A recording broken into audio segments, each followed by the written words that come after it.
Hola amigos mecánicos, necesito ayuda, que me ayuden con mi problema de mi carro Ford Fusion 2017, que cuando giro el volante del lado izquierdo hace un ruido.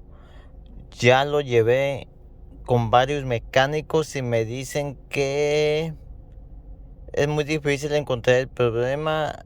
Ya le cambiaron los amortiguadores y pues no me dan una solución específica.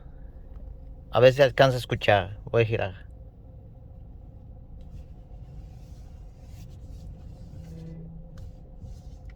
Hace como uh, uh. Eso lo hace cuando gira el volante, dar vueltas o cuando paso topes o baches. Necesito su ayuda, muchas gracias y espero sus respuestas.